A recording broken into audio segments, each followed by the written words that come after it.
We, the champions of men's human rights, are faced with a stubborn dilemma.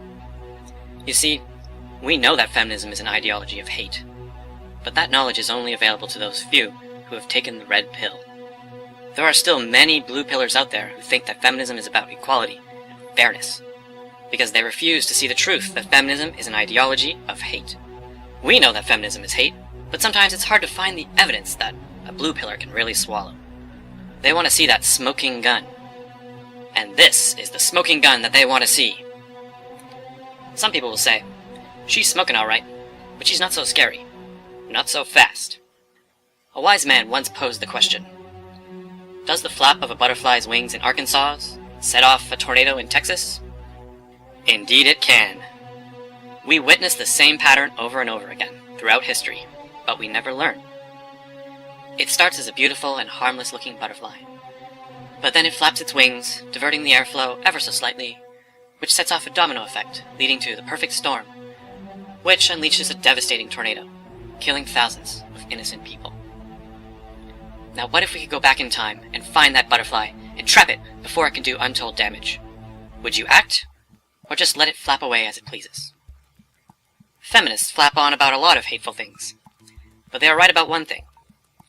Even the most ruthless serial rapist once started out as an innocent-looking human male child. Those of us who live in the present have an obligation to protect the future from genocidal maniacs like this piece of subhuman scum by any means necessary. But before we rush to act, we must research so we can understand the diabolical evil that we are dealing with. Exhibit A. Personally, I don't support the circumcision of anyone. It's really more of a traditional and cosmetic procedure, all that Christianity stuff. I'm sure a lot of people prefer the aesthetics of a man who has been circumcised, but it's really something that isn't beneficial enough to be useful, in my opinion anyway. So she is against male genital mutilation. Well, there are also anti-Semites who are against circumcision, because they use it as an excuse to accuse all Jews of evil practices. And do you know who else was an anti-Semite? That's right. Adolf Hitler was. Exhibit B. Well, basically, I don't support abusing or humiliating children, female or male. Studies have shown that boys who are abused, especially by women, at a young age, mentally, physically, or emotionally, often grow up to have issues, obviously. They might grow up to be abusers, or just unbalanced and disturbed in general. That's a human thing. The abused become abusers. Logic. If you do have a male child, you should teach them that all avenues are open to them. Whether those avenues are stereotyped as feminine or masculine, do your best to nurture them and teach them to be kind and gentle. How can she be so sure that abused children become abusers? She must have had a personal experience to be so sure about that. That tells you that she is one messed up girl. Exhibit C. My mom would have these guys. She had a boyfriend when I was like 2, and now I was 3, my brother's 2, and she has a boyfriend. And she had left my dad. She called the cops one day, randomly on my dad, and said that he beat her. And it turned out that he really never did. My mom is a drama queen. Anyway, she called the cops on my dad and said that he beat her. She literally beat herself. And got my dad sent off. And she left him while he was in jail for beating her. Pretty cool, huh? Hold on. This girl just said that a woman would lie about domestic violence just so that she can get an advantage in family court. We already know that that is not possible because women can't lie. That tells us that Krista must be lying. Oh, by the way, this is typical behavior for a dangerous sociopath. Exhibit D. My mom is one of those people that likes to, if you're not fighting, then she thinks that you don't care. So she'll pick a fight until this guy beats her. Who wants to live like that? No one. I loved my dad, and he wanted to be around. I wasn't allowed to see my dad because my mom, she left him, but she didn't want him to be with anyone else. And so she would use us and be like, if you get anyone, then you can't see our children. And so my dad was just alone forever. He loved us. I think my mom loved us, but she didn't show it very well. My mom she would really try to sleep with my boyfriends, and it wasn't okay. Anyway, I loved my dad, and he was pretty cool. But I remember when I was 15, he, 6 months, his birthday is the day before mine. But 12 days after my 15th birthday is when he passed away. He had moved to Memphis just 6 months before that. Because, my mom put him through hell our whole lives. And he became an alcoholic. But I mean, whenever me and my brother were around, he didn't touch it. But if we weren't around, he was so depressed. He always checking it. Notice how the narcissistic sociopath feels no guilt whatsoever when they lie. Fathers can't love their children. Children can't love their fathers. Mothers can't cause family problems. Mothers can't exploit their own children. Everything that she's saying here is a lie, and she lies with no hint of shame or guilt.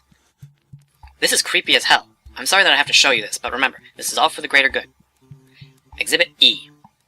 However, when it comes to rape, many people contend that the solution in the West is to set forth campaigns about teaching men and boys not to rape, or that they can stop rape. It is one of the only crimes that we make this sex-related distinction for, and I feel that this is the wrong way to approach handling the problem. My opinion is that going about it in this way only makes men more resentful of not only feminism, but perhaps even, on occasion, women in society as well. Condemning and targeting entire demographics like that often leads to a negative backlash and some type of bitterness or feelings of indignation. They feel that they are being shamed or attacked or targeted unfairly. We need to stop placing the guilt of rape solely on men when we go about teaching people that rape is wrong. We need to seek to inculcate in all people, female and male, black and white, all human beings, the idea that they should respect the personal space of others. We need to teach everyone to not take advantage of others. We need to instill in everyone, female and male, an understanding that rape is wrong and that they should not harm or violate others. The only thing that we will accomplish by targeting men on rape is making them more aggrieved and resentful, specifically of feminism, and a proof of this sort of antipathy towards the notion of teaching men not to rape can be seen in many places. We just have to stop doing it. We have to go about condemning it and teaching that it is wrong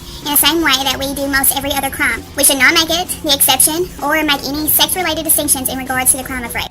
Now, I'm a staunch supporter of free speech, but what Krista is saying here has clearly crossed the line into hate speech.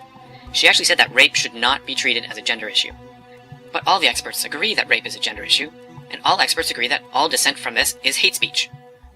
I do think that Krista should have the right to say something this extreme, but I still think that somebody should hold her accountable for this act of hatred and bigotry, so that she will be afraid to speak her mind freely in the future. Exhibit F.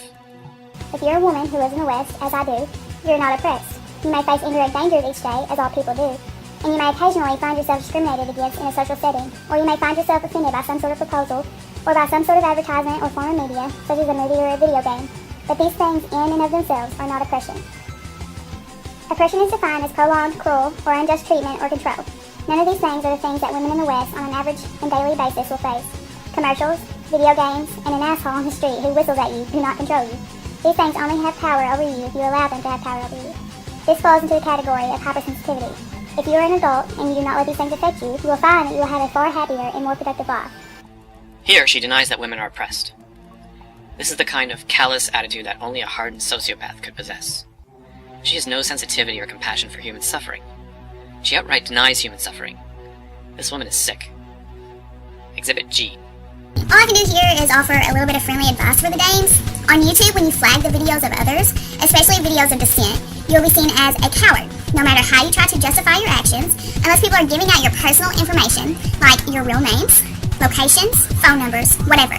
People are not going to side with you, and quite frankly, I myself do not approve of the sort of flagging that you're doing. You will not win this fight, and the more that you flag and try to silence dissent, the more popular and widespread the dissenting videos will become. If you hadn't noticed already, Snake's videos, which had previously been seen by just a few thousand people, have now been seen by many more thousands of people, and he's gained quite a few subscribers from this whole ordeal. It does not look good on you, and it only validates the notion that feminists cannot handle criticism. It only reinforces the idea that feminists are cowardly, self-victimizing silencers. You could have gone the other way and allowed videos to remain, and perhaps even responded to a few of the dissenting videos with your own counterpoints to show that you truly believe in what you were saying. But you didn't, and now your flagging has backfired, and once again, we're left with the same stereotype that feminists still go out of their way to snuff out opposing points of view because they cannot handle being critiqued. So you can either continue to waste your time flagging and running the risk of losing your own channel, while more and more people make and mirror videos against you, or you can stop flagging and actually respond and show that you feel that your points are valid and justified. Either way, I don't really care, but you're doing your enemies a favor here,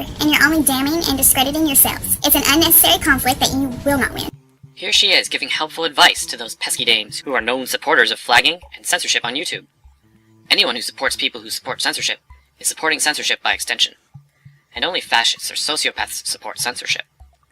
So this tells us a lot about this woman. Exhibit H. Misogyny affects over 3 billion out of 3,300,000,000 women every day. I was once harassed in an elevator that I rode in. It came right up to my personal space and asked me out for coffee, and I said, "Look here, buddy, how would you feel if you were sexualized in the elevator?" And he was such a misogynist, he asked me again. I don't like it when women get harassed. It makes me feel bad, because I'm a sensitive woman.